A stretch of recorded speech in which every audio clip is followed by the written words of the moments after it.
for one night only. The gloves are off in the San Joaquin Valley.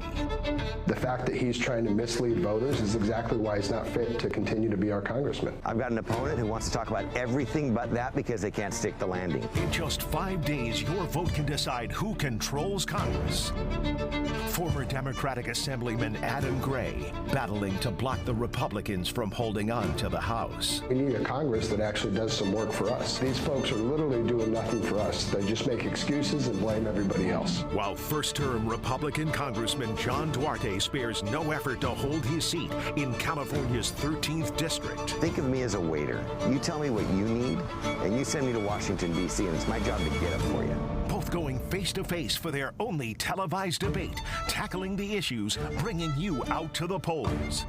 We're talking about gas and groceries. We're talking about the American dream. We're going to make sure that we have clean, affordable, reliable water. Now, get ready for this pivotal matchup, taking center stage.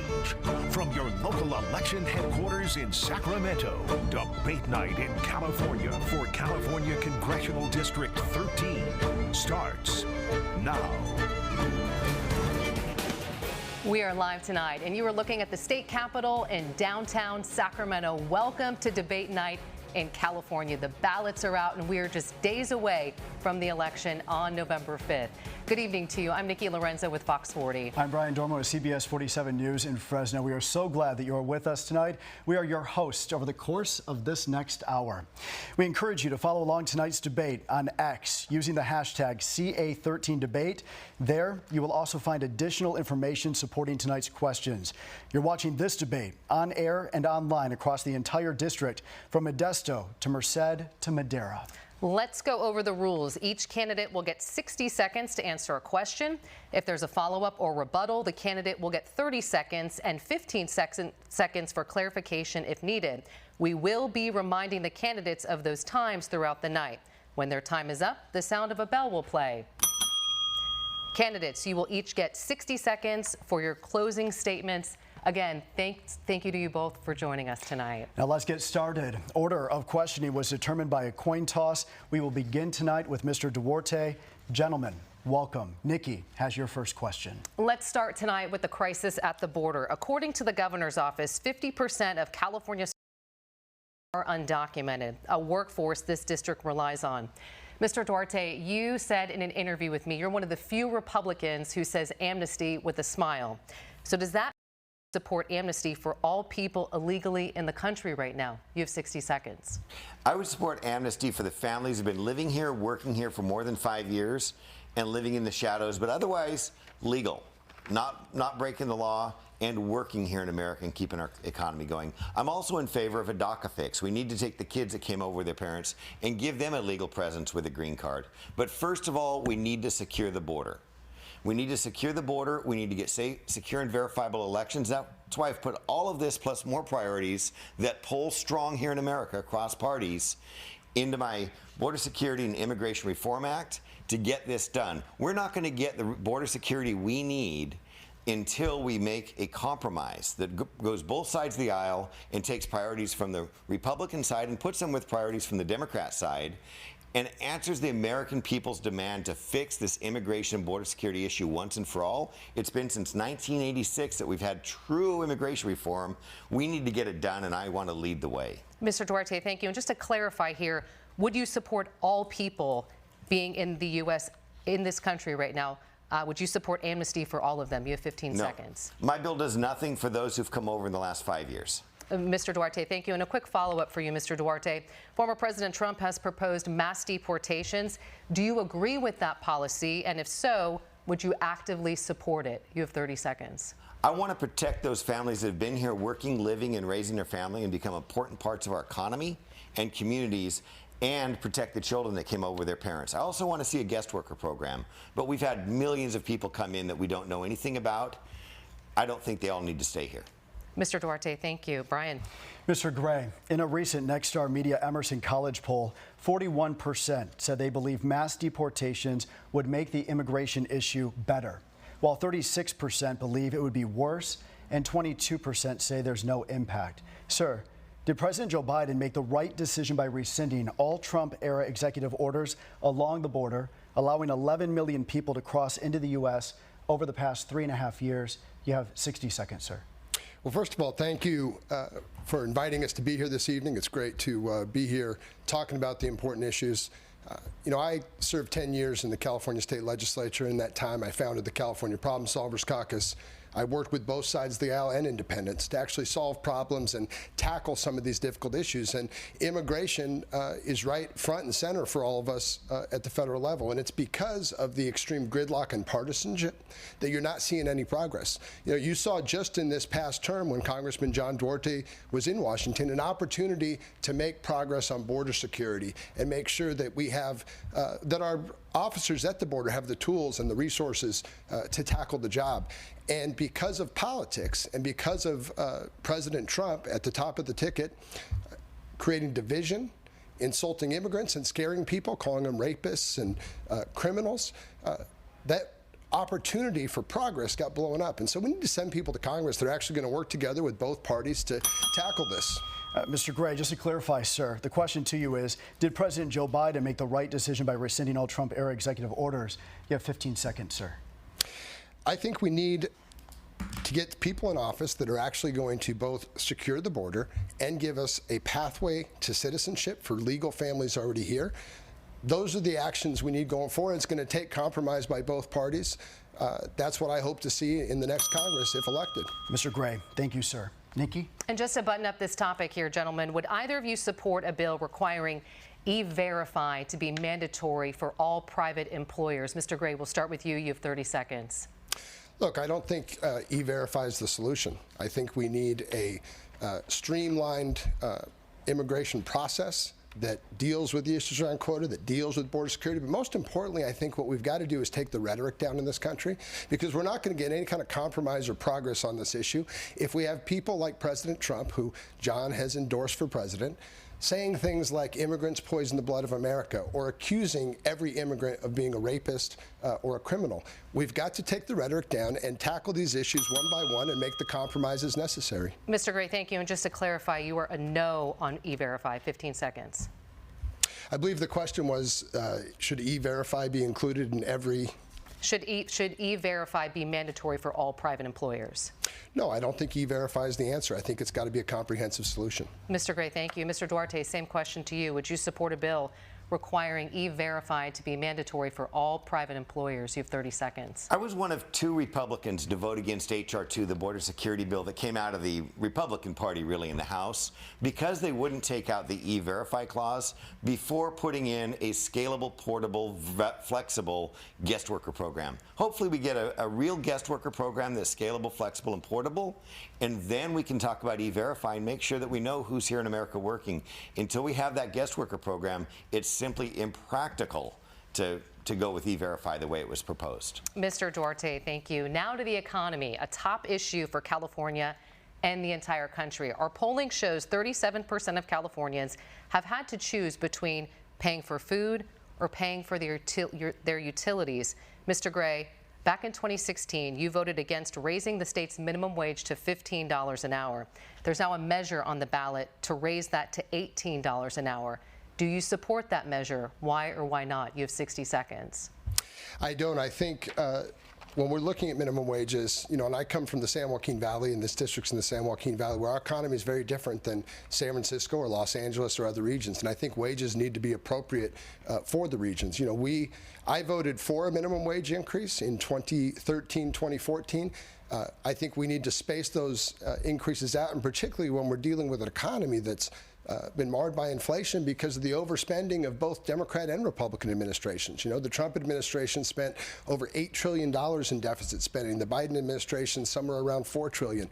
We have got to get people in Congress who are going to bring a fiscal disciplined approach that actually gets inflation under control and creates good jobs that raise the floor for everybody in this country, which is what minimum wage increases do. Mr. Gray, thank you. And a quick follow-up for you. What is a livable hourly wage here in California? Looking for a specific number here. You have 30 seconds. Well, I think that's precisely my point about regions, right? If you live in a region where the average home costs $250,000 versus living in a region where the average home costs over $1 million. Obviously, a livable wage is different in those regions, and I think we need considerations in our state and federal laws that allow for the appropriate wages in the appropriate regions that allow for economic growth and make sure families can survive. Livable wage number in your district, though, can you clarify on that? 15 seconds. The average, the problem with our district is we're dealing with the issues from the greater Bay Area and the many commuters that come from job centers in the Bay Area and live in our district drive up the cost of housing to levels that folks locally can't afford to do it. And that's why we've got to actually both tackle the immigration issue so we can bring more workers and more folks into this country who want to contribute and have a major explosion in building. You know, we don't build nearly enough homes in this country, and it's driven the cost of housing to a point where it's hard to have a livable wage across the state. Mr. Gray, thank you. Mr. Duarte, you have received endorsements from small business groups who say they are struggling to keep up with the state's minimum wage. According to MIT, a livable wage in California for a single adult is $27 an hour. Do you support that? You have 60 seconds. Well, I look at families across the district and businesses across the district, and both the families and businesses are having trouble balancing their books in this economy. I'm a businessman and a farmer myself, and I've seen these effects. We've got to get the economy going. We've got to get gas taxes down. We've got to get food prices down. We've got to get the economy going again to where we make better jobs, because California, and particularly the Central Valley, are great places to create better jobs. I don't believe that we can fix these issues with minimum wages. I wouldn't want to live off of $16 or $18 an hour, but when people come to America for the American dream, or young people are looking to go into the job markets and develop their skills and learn build their credibility with employers, we need these lower wage jobs to get them on the ladder of success and give them the chance to learn the skills and the experiences that will elevate them as they work. Unfortunately, although minimum wage laws sound great, and I wish everybody could make a higher wage because we need it here in the Valley, they really tend to chase employers away, and they tend to kill jobs that young people and new immigrants need to enter the American economy and build their way up to the American dream. So it's a policy that just doesn't work. We need to look at policies that grow jobs and grow the economy. Mr. Duarte, thank you. Quick follow-up here. So what is a livable hourly wage in California? Again, looking for a specific number. You have 30 seconds. Well, are you supporting a family of 4? Are you living with your parents as a young adult? Are you a student or a high school student? Are you living in Modesto or the Bay Area? These are relevant questions, and I can tell you, we don't open up the American dream until we let the free market work itself through and make California and the Central Valley a great place for businesses to come and create jobs. I'd like to see everybody make $20 an hour or more, but it's not realistic. And if we pursue that through a minimum wage policy, we're going to end up chasing jobs away and making matters worse.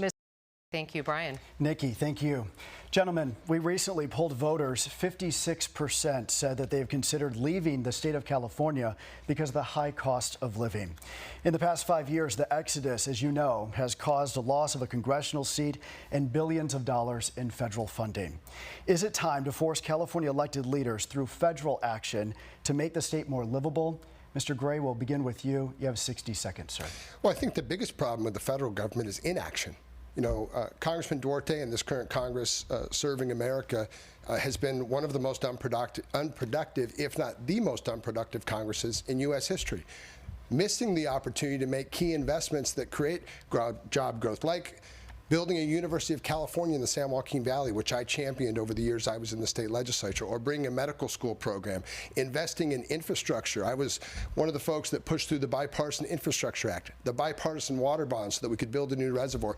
These are the kind of investments we need the federal government to do, but the reality is they're so busy fighting with each other and drawing extreme lines in the sand that nothing gets done, and that's exactly why I'm running for Congress.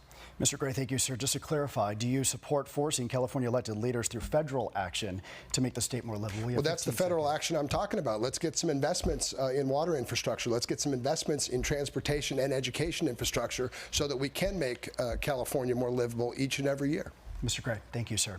Mr. Duarte, the same question to you, sir, and I'll repeat it. Is it time to force California elected leaders through federal action to make the state more livable? You also have 60 seconds.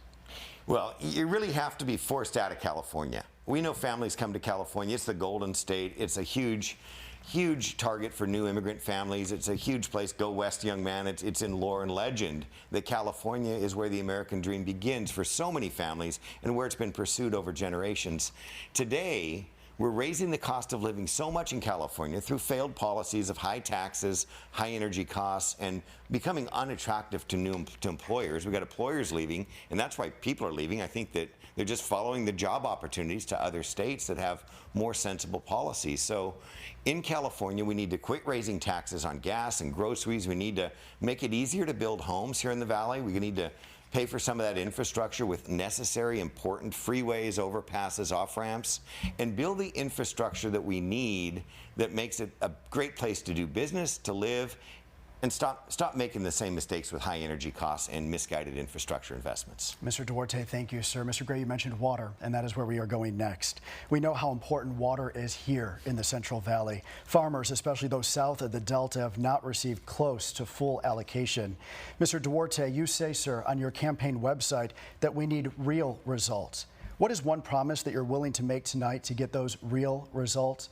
You have 60 seconds. Well, I've already done some of it, and you're absolutely right. Water is devastating communities. Water is devastating our farms and our economy. Our tax base for law enforcement is being devastated by a lack of water resources and the agricultural-based economies that go around that here in the Valley. It's a big reason I ran. So I've already put $51 million into the Water Resources Development Act for dredging. If we dredge our water channels and are able to flow that water out to the ocean faster when it floods, we can hold more more water in our reservoirs.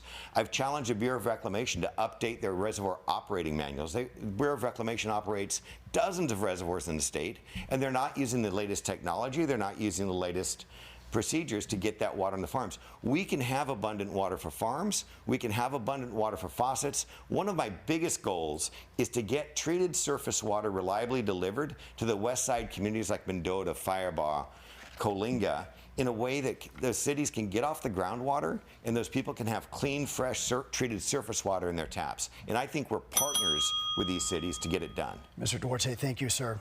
Mr. Gray, you have blamed several agencies for their poor handling of water allocations, including the Department of Water Resources, as well as the State Water Board. You're an assemblyman for 10 years. If you weren't able to accomplish key goals on the water crisis in that time frame, how do you expect to do it now if you're elected to Washington? You have 60 seconds. Well, let's clarify a couple things. John just said that he's already done it. The reality is Congress hasn't done anything. This has been the most unproductive Congress we've seen in recent memory.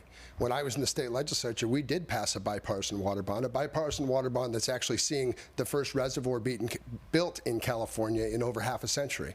We did work to actually get floodplain restoration projects up and running to recharge our groundwater. Real work and real progress, which requires compromise. John's part of an extreme Republican Congress that doesn't want to compromise with anybody, and every time you ask them for a solution to a problem, they want to blame somebody else or point fingers in another direction. We need accountability in Washington, and that's really at the core of why I'm running for Congress, is we got to send people back there that have proven track records of actually working in a bipartisan fashion to accomplish these goals and address serious things like water.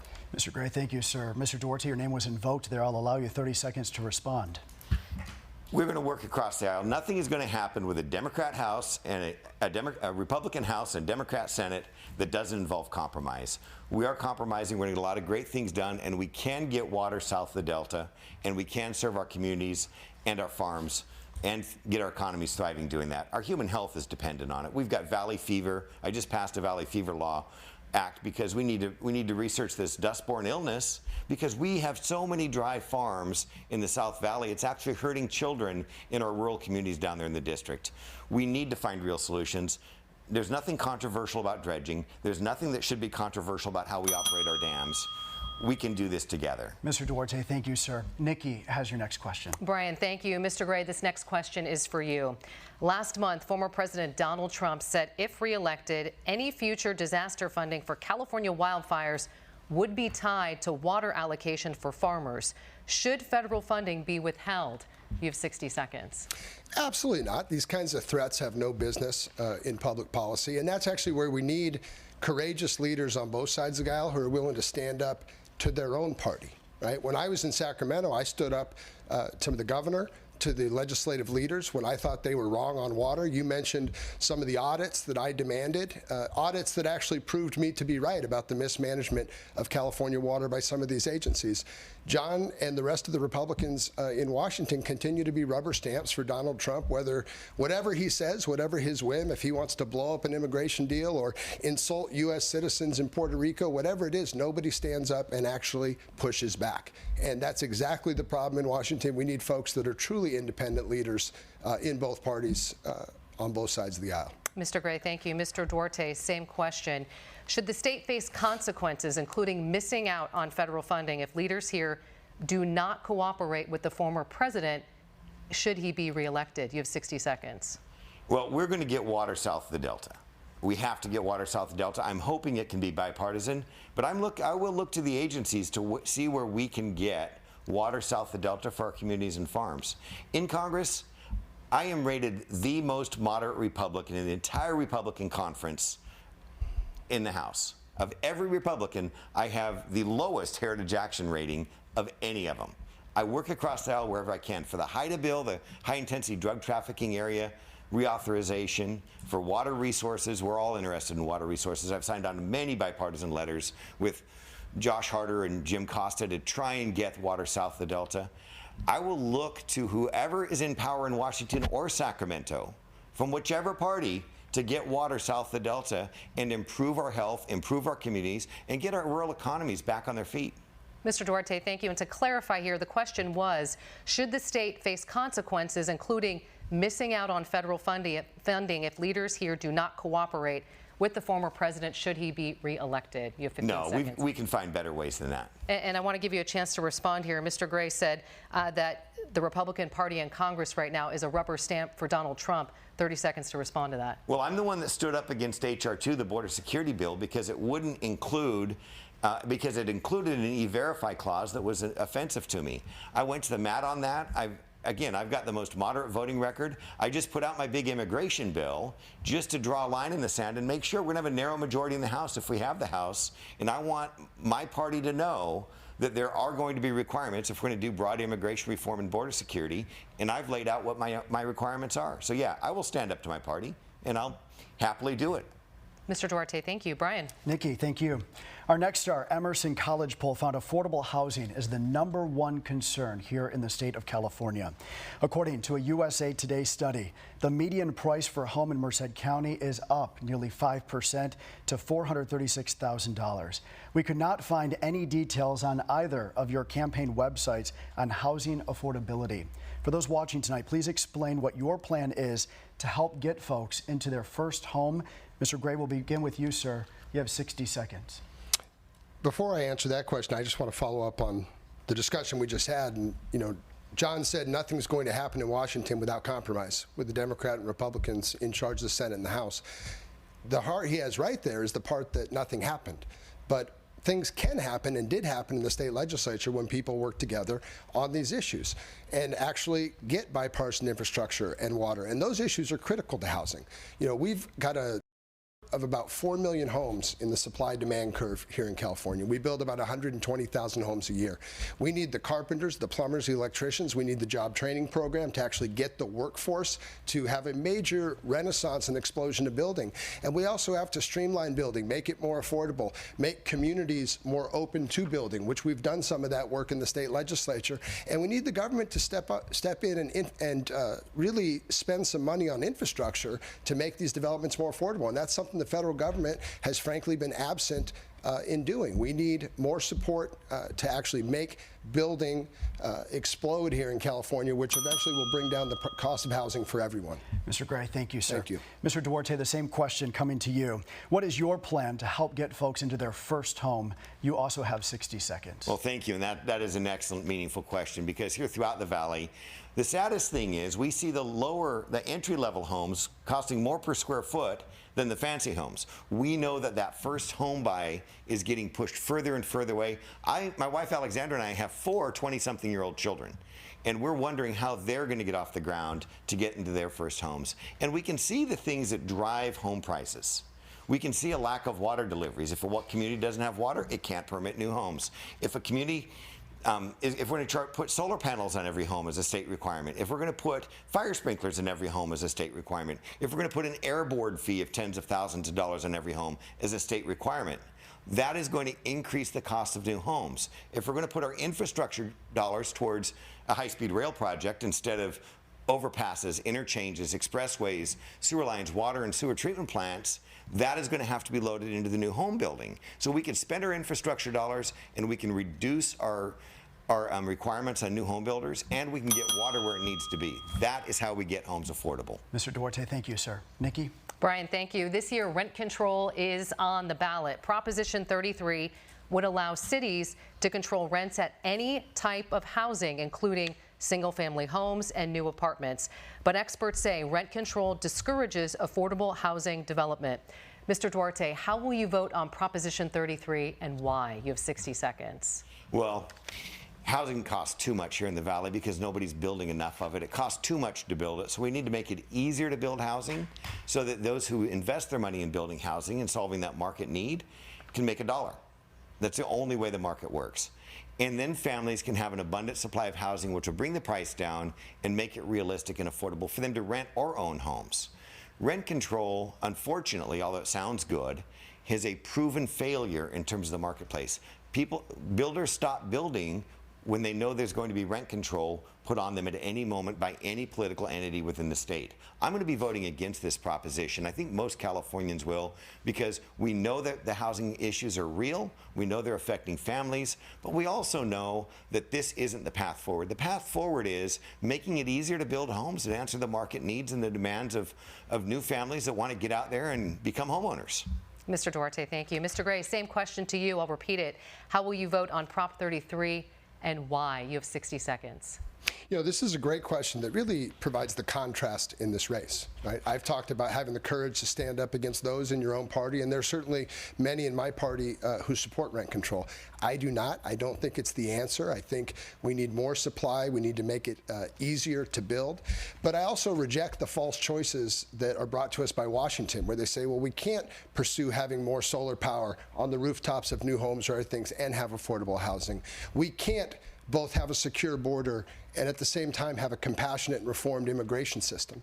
I believe that we can. You know, this country is up to the task. What we need is to get rid of those that would rather sow the seeds of division in Washington and divide us on these issues, and get the people that are really willing to roll up their sleeves and do the work. And that's what I did when I was in Sacramento, founding the California Problem Solvers Caucus, working with my Republican colleagues to get things done. Mr. Gray, thank you. Brian. Gentlemen, as you both know, many homeowners insurance companies are leaving our state. Congressman Adam Schiff has introduced a bill that would create a federal reinsurance program at a cost of $50 billion. Mr. Gray, would you support some sort of federal insurance program? You have 60 seconds. Look, I think we need to leave all the options on the table.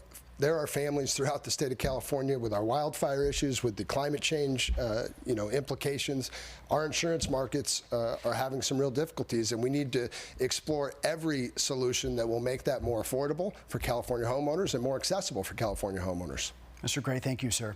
Mr. Duarte, the same question to you. Would you support some sort of federal insurance program? You also have 60 seconds, sir. Well, we've already got homeowner insurance and car insurance. All of it is getting too costly for Californians, and it has causes.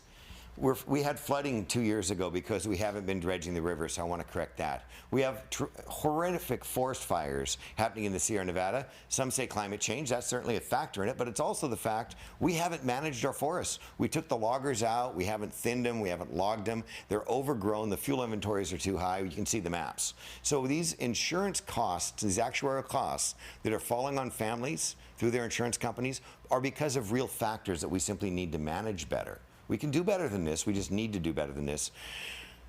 We have a state program called the Safe Insurance, or the FAIR Plan already. I don't think federalizing these problems is as good as looking at what states have good. We're all going through climate change, right? It's global warming. I'd like to see which states are doing better at managing these issues and take a look at some of their programs and apply them here in California more common sensely. Mr. Duarte, thank you. Nikki has your next question on abortion. Turning now to reproductive rights. Mr. Duarte, this question is for you. You say you are pro-choice. If a vote came up in Congress to codify Roe v. Wade, how would you vote? You have 60 seconds. Well, I am pro-choice, and I'm the most moderate Republican in Congress. I believe a woman's abortion decisions are between her and her doctor. And that's where I stand on abortion. Mr. Duarte, the question was, if a vote came up in Congress to codify Roe v. Wade, how would you vote? I would look at it. That's a hypothetical, so I can't answer because I can't see the bill. But I am pro-choice, and I do fundamentally believe a woman's choice to have an abortion is between her and her doctor. So you're not a yes or no on codifying Roe v. Wade? No, I'm not until I see an actual bill come to the floor in Congress. Mr. Duarte, thank you. Mr. Gray, you've said Congress needs to codify abortion rights. Do you support any abortion limits? You have 60 seconds. Look, I worked to make sure that we have constitutional amendments and protections here in California for reproductive health care. And Congress ought to take the opportunity to protect our rights at the federal level. I think it's insulting to every voter in this district that John wants to portray himself as pro-choice, but yet won't commit to codifying Roe v. Wade. John, pro-choice means a woman gets to choose her own reproductive health care, regardless of what state she lives in or where she is when she might have a miscarriage or a medical emergency. And it's just dishonest. And it's dishonest because it's a say anything to get elected in a district that doesn't agree with me. Folks here want to see change on this issue. And if I'm elected to the United States Congress, I will vote to codify Roe v. Wade. Mr. Gray, thank you. Just to clarify here, the question was, do you support any abortion limits? You have 15 seconds. As John said, reproductive health care should be between a woman and his doctor. And Roe v. Wade treated it that way for most of our lifetimes. And we need to return to the law of the land that we were all living on that made sure women were protected, again, regardless of whatever state they lived in this country. Are there any limits you support?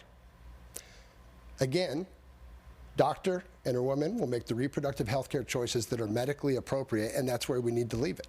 Will not clarify tonight if you support any limits on abortion. That was the question. 15 seconds. Right, and the answer is that's a just conversation and a medical discussion between the appropriate people, a woman and her doctor.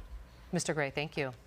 Well, gentlemen, part one of the debate is down. Part two to go. More to come. We have much more to come, including topics that directly impact you and your family right here in the Central Valley. We are back in just 2 minutes.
Live from Sacramento, you're watching Debate Night in California. I'm Brian Dorman with CBS 47 News in Fresno. And I'm Nikki Lorenzo with Fox 40 here in Sacramento. Gentlemen, let's get right back in.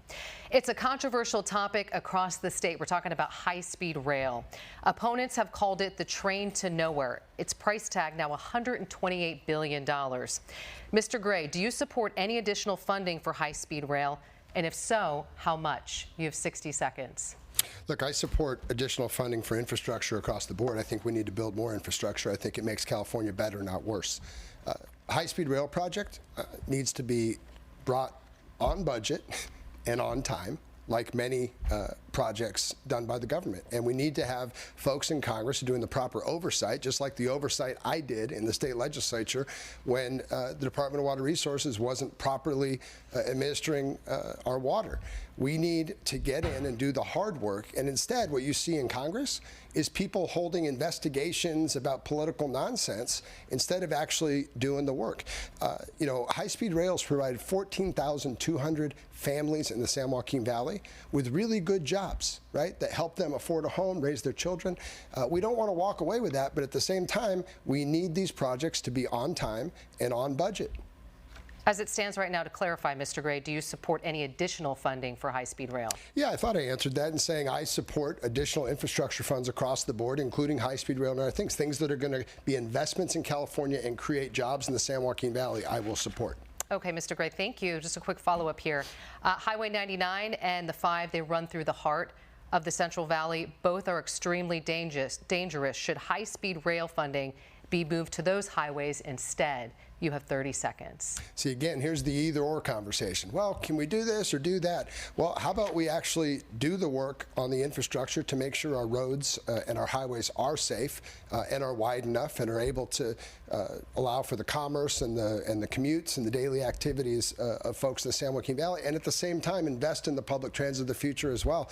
We need more investment, not less. Instead of politicians always trying to point in another direction. Look over there.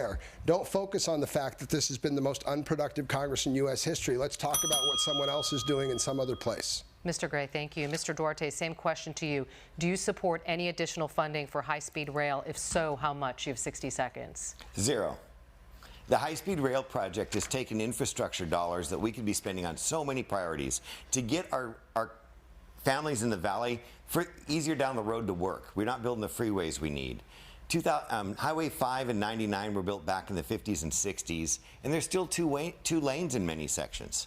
We're not building the freeways we need, but there's other infrastructure needs. I'd love to put 14,200 people to work throughout the valley building things we actually need. We have sewer plants that are dilapidated. We need water treatment plants for people, for families and rural communities here in the valley. We have so many priorities that we could improve lives with proper infrastructure investment. That's why I passed the Supply Chain Improvement Act. That's an act that says when we get these mega grants from the Transportation Infrastructure Jobs Act, we actually build things that get groceries from the field to the processor to the grocery shelves more efficiently and keep costs down. So I would kill the high-speed rail immediately. Every $1 billion we spend on the high-speed rail is $50 million projects, water treatment plants, sewer plants, highway interchanges, expressways that actually make our valley more livable and take some of the burden off the backs of local governments and taxpayers here in the valley. Mr. Duarte, thank you. And a follow-up, same follow-up from that Mr. Gray had. Should funding for high-speed rail be moved to Highway 99 in the 5? You have 30 seconds.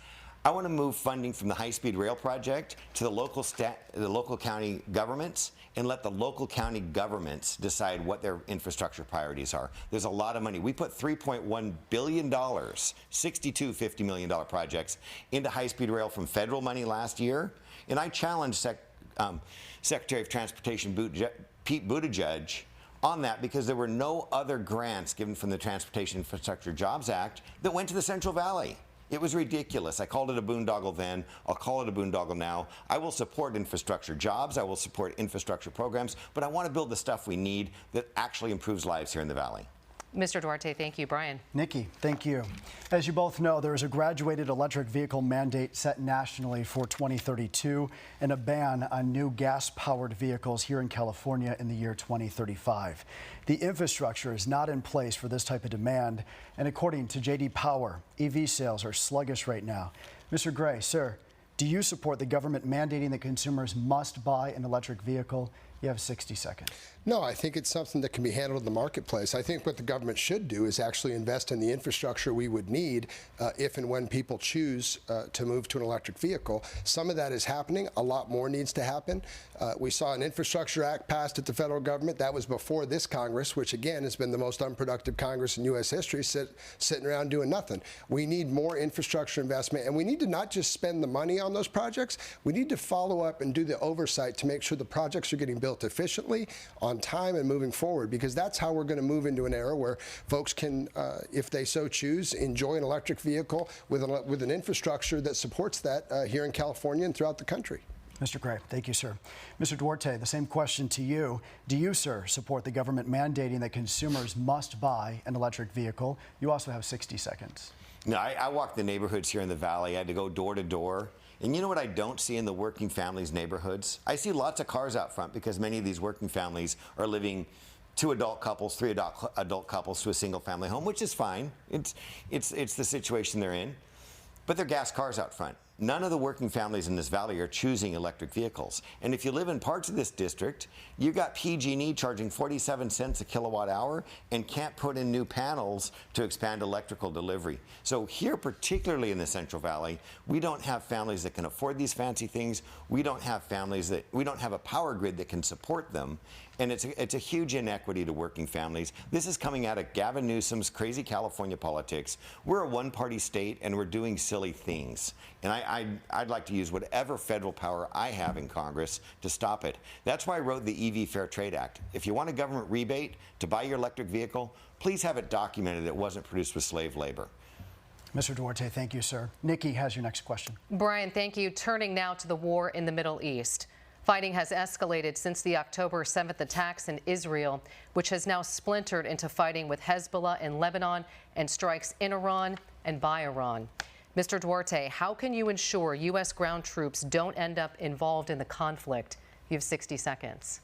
Well, the first thing we've done already in Congress is we had a bipartisan package that I voted for to send aid to our friends around the world, Taiwan, Ukraine, and Israel, to let their soldiers have access to the weapons and the resources they need to be effective on the ground in those situations. And I'm very proud of that vote. It was a controversial vote in Congress, but I stood with the Speaker, I stood with Hakeem Jeffries, the minority leader, and we passed a bill that many pressured us not to pass. But it was the right thing to do because, again, it gave our allies around the world American strength without shedding American soldiers' blood. And I think getting ahead of it and being proactive is key to not being in a situation where Russia's on the doorstep of NATO, where we're obligated to go put American soldiers in, or where Israel gets into a situation where they need our soldiers and combatants because we haven't gotten ahead of it and supported our allies when they need that support up front.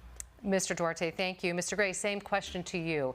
How would you ensure U.S. ground troops don't end up involved in the conflict? You have 60 seconds. You know, I think the most dangerous issue we've seen as it relates to our position on the international stage is the fact that people can't seem to count on America anymore to keep our word.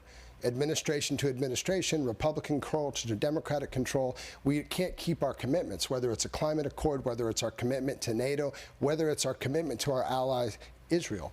Right? We need to send a strong message, a bipartisan message, where we don't let partisan politics, like John and some of his colleagues did. I mean, he referenced working with Hakeem Jeffries and Speaker Johnson, but it is the very folks in the right wing of his party that are creating these of insecurity, which are having real consequential, impacts on people in the world. Right? Innocent lives lost, and potentially putting our troops at risk. A better station in the world order where people can count on us for America to do what we've committed to do. Mr. Gray, thank you. Mr. Duarte, Mr. Gray invoked your name. I'll give you 30 seconds. America did support our allies. We worked together. The House of Congress is a deliberative body. We deliberated. Some disagreed. We came to a conclusion. We passed an appropriation to help our friends in the world, and I'm proud of being part of that solution. I'm proud that there's a dialogue. Every war should be debated. None of this is happy stuff.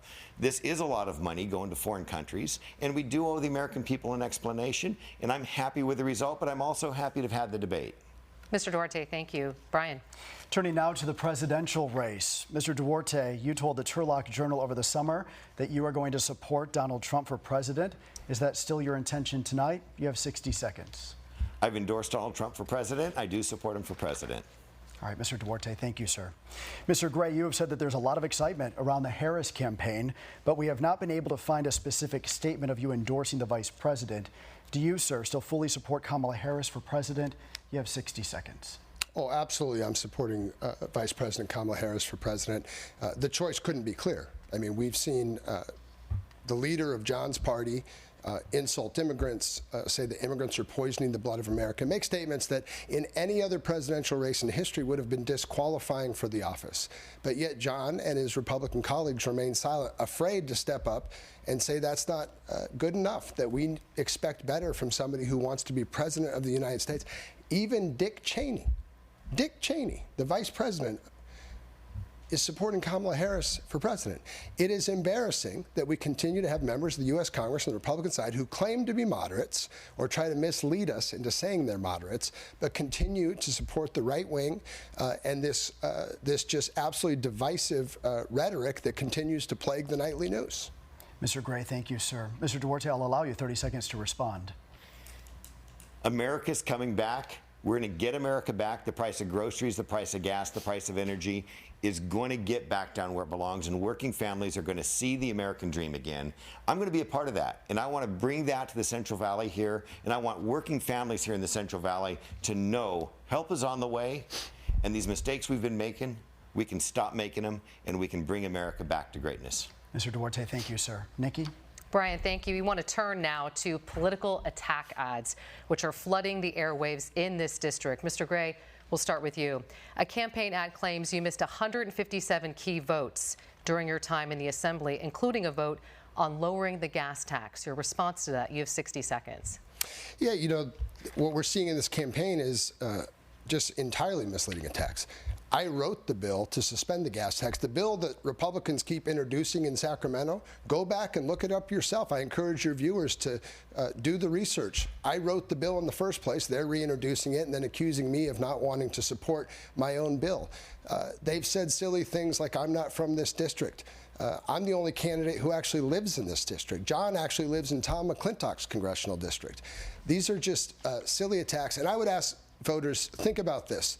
Do you think I passed a bipartisan infrastructure act, amended the California Constitution to protect a woman's reproductive rights, passed a bipartisan water bond, secured a medical school program at UC Merced, a job training facility in Modesto, clean drinking water in Dos Palos, a fire station in Los Banos by not showing up to work? Of course that's nonsense. I showed up every day and I always worked for you. Mr. Gray, thank you. And just to clarify, the ad claims you missed 157 key votes. Your response to that, 15 seconds. It's just misleading nonsense. You know, there are votes, obviously, that bills I didn't support, that I chose not to vote for. There are other bills that, you know, I voted no on. There are other bills that I co-authored and led. But the bottom line is we got a lot of work done over 5 terms in the state legislature representing our community, and we did it in a bipartisan fashion, not by attacking my colleagues. Mr. Gray, thank you. Mr. Duarte, Mr. Gray invoked your name, accused you of living in Tom McClintock's district. You have 30 seconds to respond. I was born here in the Central Valley. I raised my family here in the Central Valley. I've done business up and down the Central Valley, and I represent a district here in the Central Valley. I'm a Central Valley native, and I'm proud to represent the 13th Congressional District. Mr. Duarte, thank you. Brian. Nikki, thank you. Mr. Duarte, a campaign ad claims that you, sir, oppose lowering drug prices, including a $35 cap on insulin. It also claims that you voted in favor of cutting access to Social Security. Your response in 60 seconds. Well, these are silly. Social Security and Medicare and drug access are so important here, especially in the Central Valley with the population of working families that we've got. These working families need access to their Social Security benefits. I get people coming to me at festivals, at parades, and when I'm out campaigning telling me, how can we get more affordable senior housing? How can I make ends meet with my Social Security? There has been no vote to Social Security benefits. And these are spurious attack ads. I'm going to protect Social Security, I'm going to protect Medicare, and I'm going to work to make sure medical delivery is affordable and accessible here in the Valley as it can possibly be. Mr. Duarte, thank you, sir. Nikki? Brian, thank you. Turning now to gas prices. Mr. Duarte, you've said that gas prices in California are out of control, adding that you're, quote, leading the charge to make energy costs more affordable. How do you plan on lowering gas prices? You have 60 seconds. Well, first, gas prices are so fundamental to families. And, when you raise the gas tax 42 cents and it goes up 2 cents again every year now, and then you offer a bill to lower or cut the gas tax, and you don't show up to vote for your own bill, that's a little bit silly. And that's what we're talking about here. Gas prices are going up in California because we have a California government, including Gavin Newsom, our governor, and the State House, who are passing more and more restrictions on refineries and domestic oil production here in California that's limiting our ability to produce gas and limiting our ability to bring in gas from other states that doesn't meet the special California standards. So if we stop doing those things, we could actually see our gas prices return to what we're seeing around the country, and at least $1 a gallon cheaper, and that's a big deal for working families here in the Central Valley. Now, what we can also do is just drill more American oil and drill more American gas. When we produce more domestic energy, we bring the cost of energy down, and we can improve lives, we can improve jobs, and we can improve affordability through our entire communities here in the Valley. Mr. Duarte, thank you. Mr. Gray, I'll give you a chance in a moment to respond to Mr. Duarte's comments, but just want to ask you this question here. While in the Assembly, our research shows you voted in favor of SB 1, which initially raised California's gas tax from 18 cents per gallon to 30 cents per gallon with annual raises. You mentioned it before, but do you stand by that vote? You have 60 seconds. Yeah, let's call it what it was. The SB 1, California's Infrastructure Act, that is actually out there repairing our roads, making sure that Californians can get about and have good roads and good transportation infrastructure. Those are important votes. That's the job of governing, is to step up and actually make sure we can pay for the services and the infrastructure that we need. And frankly, I want to take issue with the fact that John stands up here and says he didn't vote to cut Social Security. That's just a blatant lie. He did vote to cut Social Security. They made broad cuts across all of government because they can't put together any kind of bipartisan agreement to pass a budget bill, an appropriations bill, or anything else in their process, right? They have literally almost run us off the fiscal cliff into government shutdown multiple times under John's watch. Why? Because of partisan gridlock and the refusal to compromise and actually focus on the things Americans want, which is good jobs, infrastructure, investment, better education, better health care, and instead it's just partisan gridlock. Mr. Gray, thank you. I'll give you a chance to respond to Mr. Duarte's comments about your voting record. You have 30 seconds. Look, it's yet again telling lies, whether it's I don't live in this district while he actually doesn't. You'll notice he never answered the question, do I live in the district? Why? Because he can't vote for himself. He lives in Congressman McClintock's district. He says, oh, Adam Gray's driving through the valley, raising your gas taxes. Isn't from here. It's not my truck. This is from a guy who grew up in San Diego, came into our community, and has frankly gone to Congress and given us the most unproductive Congress in U.S. history. I have a track record, and I'm going to encourage every viewer tonight, don't take our word for it. Go look at my record in the state legislature. Mr. Gray, thank you. And a quick 15-second follow-up for both of you. Would you support legislation to suspend the federal gas tax? Mr. Gray, you have 15 seconds.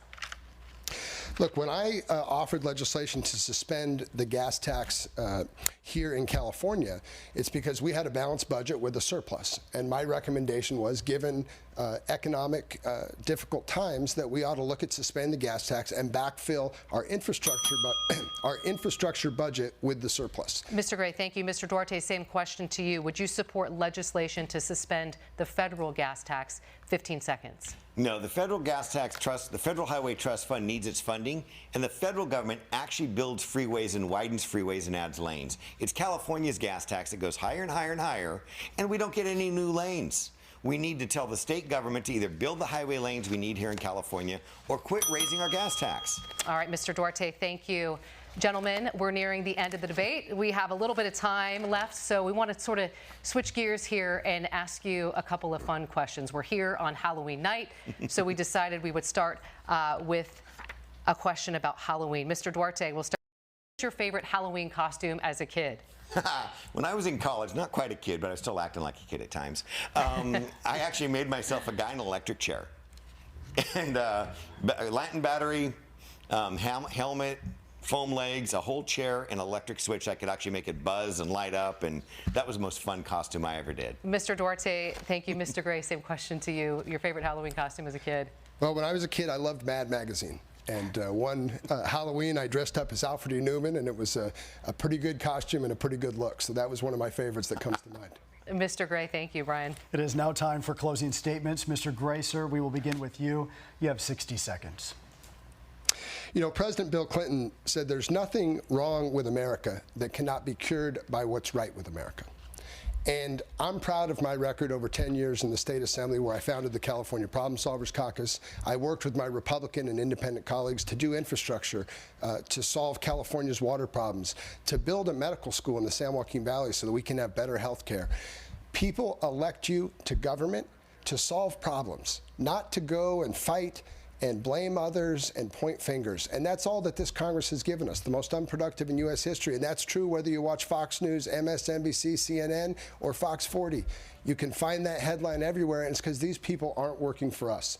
The San Joaquin Valley is one of the hardest working places in the world, with some of the hardest working people. And we deserve a Congress that works just as hard for us every day. I respectfully ask for your vote, and I give you the commitment that if I'm elected, I will work hard every day for you. Mr. Gray, thank you, sir.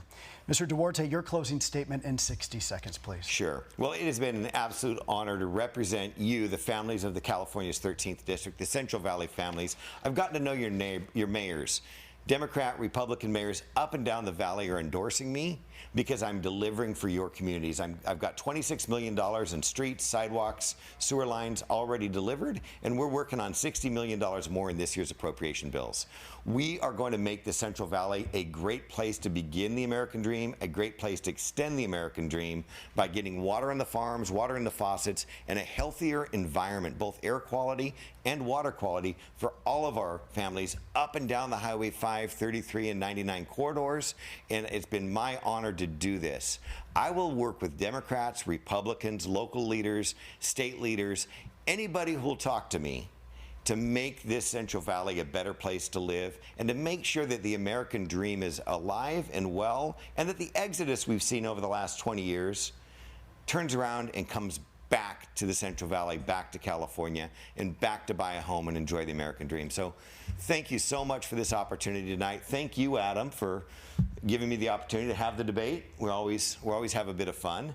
And thank you, hosts, Brian and Mickey, for having us here tonight. It's my honor to serve, and I hope to keep serving. Mr. Duarte, thank you, sir. That's going to do it for us tonight. Candidates, we thank you for joining us. Hope it wasn't too scary. Of course, we're here on Halloween. Well, it should be scary on Halloween, but it wasn't too scary. Had to bring that up. And of course, we want to thank all of you watching at home. And of course, remember that your vote matters. Election Day, gosh, it's going to be here before you know it. It is Tuesday, November 5th. Again, thank you so much for watching tonight. Good night.